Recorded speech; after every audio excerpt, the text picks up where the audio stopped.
I am so happy you were willing and are joining us today in our Celtic Women International Literary Salon. It would not be a Celtic Women event like this if we did not have Mary Pat Kelly. So please tell us about what you've been doing lately. Thank you very much. I feel the same way. I have had such wonderful times with the Celtic women over the years, both at iBAM, I remember when we were in Wisconsin, and all the wonderful times. And I always felt such an expansion. It was always inspiring. Usually I came with the book in progress, and I always felt I better finish it for the Celtic women and for no one else. And I really was thinking back to the very, very first time I came.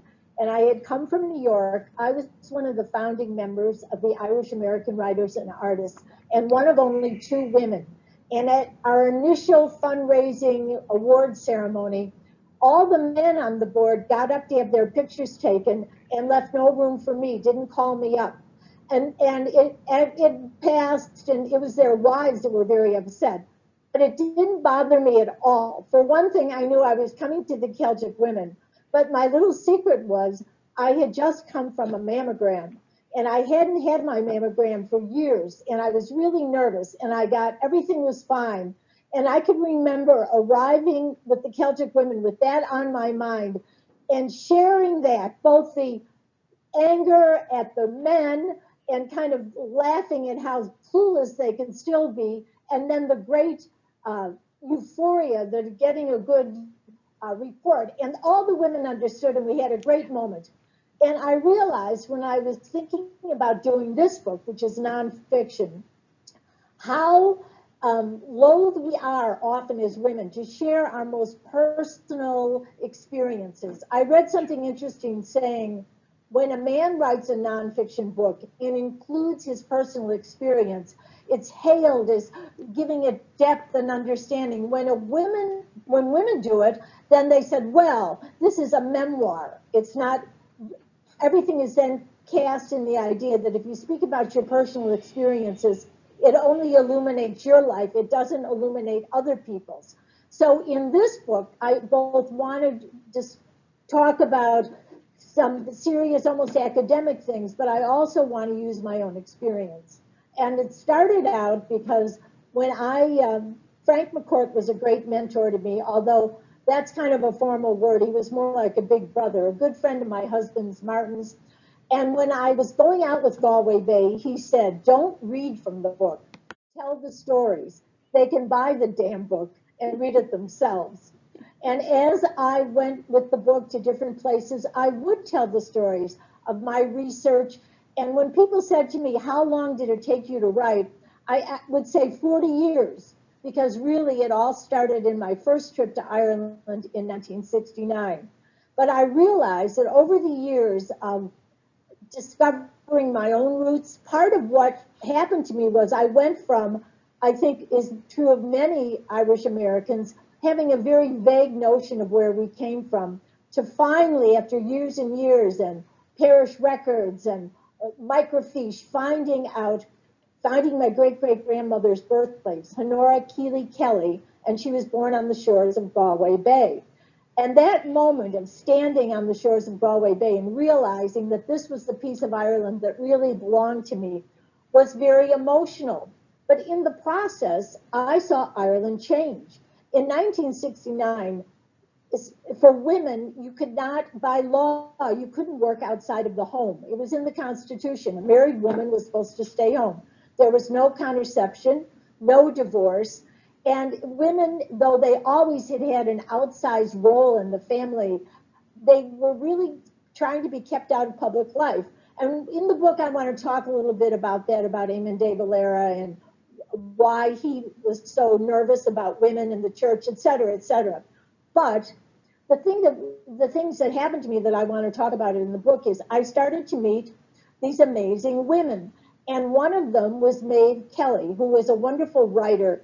She started in the 70s. She got all the prizes, and then she really stopped pursuing a literary career to open a refuge for women that were running from domestic violence. But she did come back to writing, and in the last few years, they'd republished her work. And she said to me, Mary Pat, you've been coming to Ireland over all these years, and you both love it, but on the other hand, you look at it with a critical eye. You understand the struggles we had. You should write about that. So when you have Frank McCourt and Maeve Kelly telling you have to do it, and so that's what I want this book to be.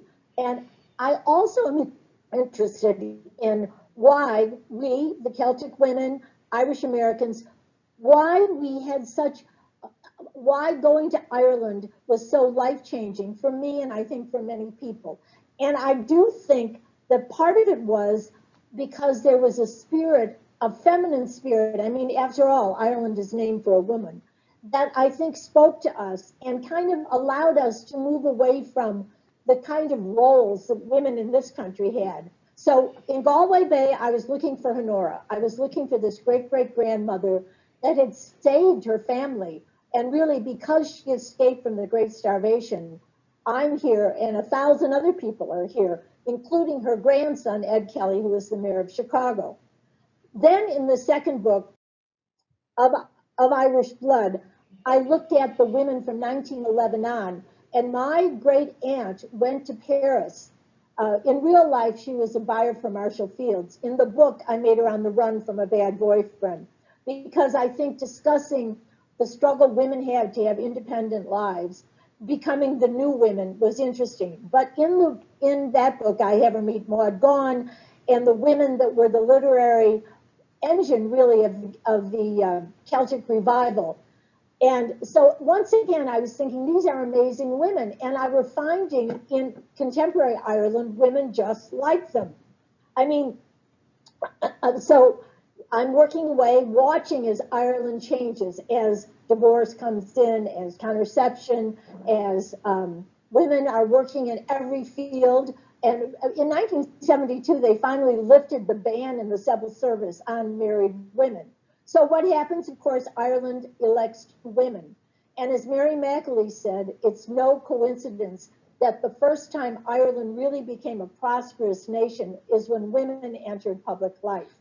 And then in the last book, Irish Above All, I look at my own family and how they were transformed by their experiences in Ireland. However, the question I kept asking was, what is the deeper reason that these things happen? Because now Ireland probably is one of the most progressive countries in the world at a time when in our own country we're feeling a backlash. And when I really thought about it and looked into it and what my own experience was, I think it's the women that in Celtic women we have loved.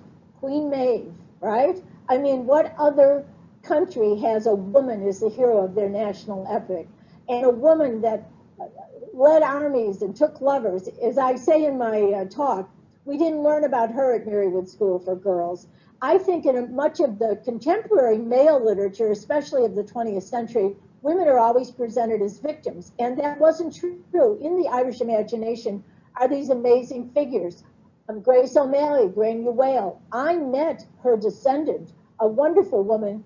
And when I was waxing poetic about Grace O'Malley, she said, oh, well, when you're brave in a boat, they make up great stories about you. But it was that close that when I was in Ireland, I met the descendants. I met the descendants of Maud Gonne. I met people that had known Countess Markievicz. I mean, it was an amazing experience, and it was really what women could accomplish. And I think the other important thing with women was that the spirituality, Celtic spirituality, was not dependent on the bureaucracy of the Catholic Church. We've seen what's happened in the last years as the real scandals of the Catholic Church have come out, and when the kind of automatic church attendance has changed. But Celtic spirituality is flourishing. And I mean, I think it's something we've all studied is in the Celtic women. And I thought it was interesting that they were quoting Seamus Heaney's poem, The Cure of Troy, over and over. And when he says, believe in cures and miracles and holy wells, I mean, that's Celtic spirituality. That's older than Catholicism. That's, you know, the seventh son of the seventh son has a cure. My husband's village in Carrickmore, there's someone who has a cure for warts. And if you do this and that, but you have to go to see them. Pat Hume, John Hume's wife, took me to Donegal to get white clay from St. Columbkille's birthplace, but a woman of the Freehill clan was the one that had to dig it up and give it to us. So that still exists in Ireland. And I think for me and for many people, it was the kind of freedom and part of nature that the spirituality had. It wasn't like believe in the 9:30 mass. It was believe in this bigger. There's a great line Princess McCann said that in Celtic spirituality, you could get into the other world through a spring, a well, a lake, or a sudden insight. And that sense of the inner life of women connecting to themselves in ways that were much more ancient than any kind of religious practices that depended on priests and bishops. So that's going to be part of the book. The other thing is, I said to one of my friends who's Irish, I said, what do you think it is? And she said, well, it's because we love our mothers.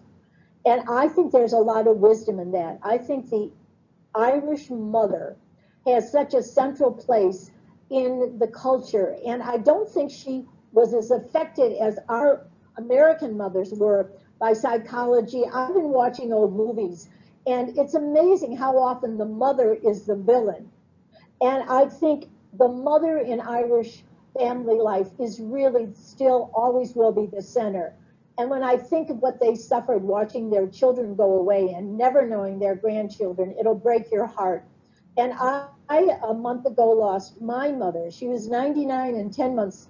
And I'm really finding it difficult because we connected in such a basic way. And I think that when you've had someone as long and you kind of get to a maturity, you can really appreciate it. By the way, Queen of All Saints, which isn't very far from the Heritage Center, is having a mass for her on her 100th birthday, the 23rd of December. So if there's any Queen's parishioners, stop by and light a candle. That's another thing. The Irish found ways of connecting that were personal. You know, light a candle, go to the Holy Well, climb Croagh Patrick. And I think all that had a big influence on the reason why, when it was time to change, Irish women were able to kind of lead the way and do it in a loving way that didn't divide society, that was kept within the family. So that's what I'm going to try to do, and that's what I am going to be using some interviews with people that I've known, some of my own personal experiences, and the things that we've done together as Celtic women. And now that I've actually said I'm going to do it, I'll have to finish it. So thank you all very much. The trilogy is out there if you're waiting to get through COVID and you want to get something for Christmas. It's on Amazon, it's in bookstores. So, and I do think that the best thing about doing this book is people from all ethnic groups have come up to me and said, this is our story. Because the other thing about mothers is they would do anything to let their children live. And that was the first line of Galway Bay, which was given to me by a cousin, a nun who lived to be 107, so we've got long life in our family, that Honora had said to her, we wouldn't die, and that annoyed them. And I think that's been the Celtic women. Nothing will stop us because we have each other. And I just can feel the energy that we all shared in those rooms, and we will again. So thank you, Maureen, and thank you, everybody.